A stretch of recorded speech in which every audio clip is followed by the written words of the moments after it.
নমস্কার বন্ধুরা, আবার একটা নতুন ব্লগে আপনাদেরকে স্বাগত জানাই।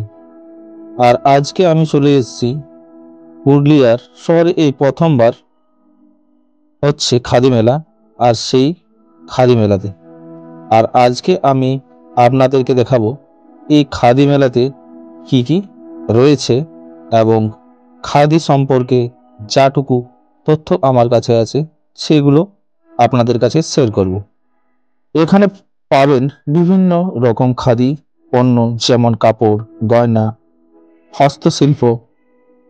এছাড়া মেলায় থাকছে বৈচিত্র্যময় সাংস্কৃতিক অনুষ্ঠান। খাদি কাপড়ের দোকান, যেখানে আপনি বিভিন্ন ধরনের খাদি কাপড় পেয়ে যাবেন। মেয়েদের শাড়ি, ছেলেদের জামা কাপড় এবং বিভিন্ন ধরনের ইউনিক ডিজাইনের এখানে খাদি কাপড় রয়েছে। এটা শুধু খাদি মেলা নয়, পুরুলিয়ার ঐতিহ্যবাহী খাদি শিল্পের সম্মান জানাতে এবং স্থানীয় শিল্পীদের সহযোগিতা করতে এই মেলার আমাদের সামনে হাজির হয়েছে। স্থানীয় শিল্পীর তাদের প্রতিভা প্রদর্শন করবেন, যা আপনাদের আনন্দ ভরিয়ে দেবে।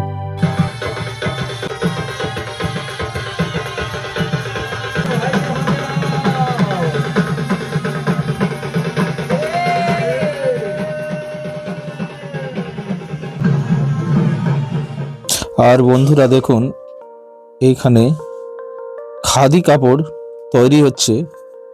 আগে যে প্রসেসে আমরা কাপড় পেতাম, সেই প্রসেসে এইখানে খাদি তাঁতের কাপড় তৈরি হচ্ছে।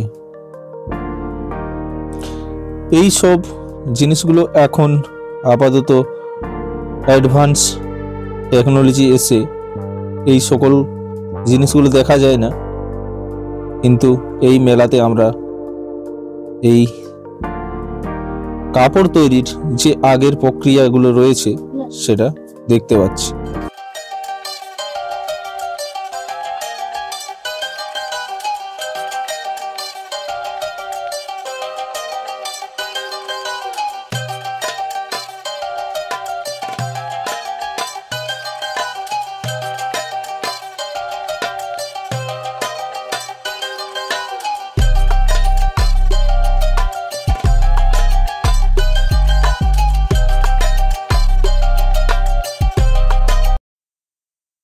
আর এইখানে দেখুন, হাতে তৈরি অনেক ব্যাগ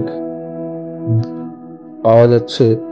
এখানে সুন্দর সুন্দর হাত দিয়ে এই ব্যাগ তৈরি করা হয়েছে। সেই সব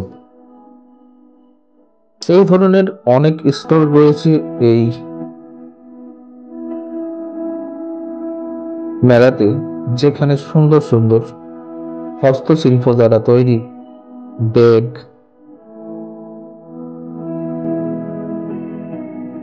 মালা,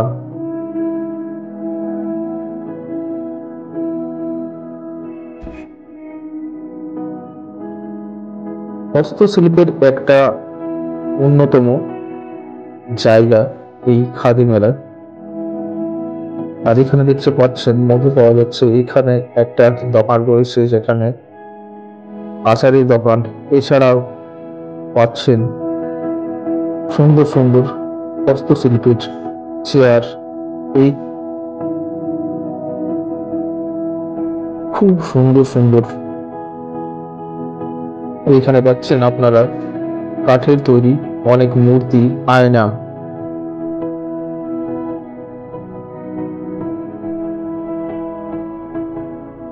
আর এইখানে পাচ্ছেন আপনারা খুব সুন্দর কাঁচের তৈরি খুব সুন্দর সুন্দর ঘর সাজানোর জন্য।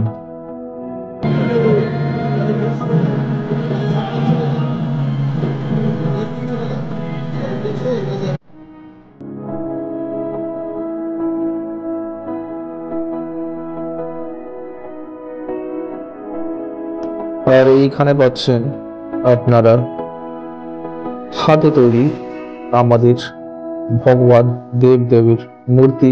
এছাড়া ঘর সাজানোর অনেক কাঠের সুন্দর সুন্দর ফুল। সো বন্ধুরা, এছাড়া আরো অনেক স্টল রয়েছে যেখানে বিভিন্ন ধরনের আরো সামগ্রী আপনারা পাবেন। বিভিন্ন জায়গা থেকে এই দোকানপাট এসেছে এই মেলাতে। তো আপনারা আরো এইখানে দেখুন, অনেক সুন্দর সুন্দর ব্যাগ তথা আরো অনেক সামগ্রী রয়েছে এই মেলাতে। তো ভিডিওটা যদি ভালো লেগে থাকে তাহলে অবশ্যই একটা লাইক করে সাবস্ক্রাইব করে কাছে থাকবে।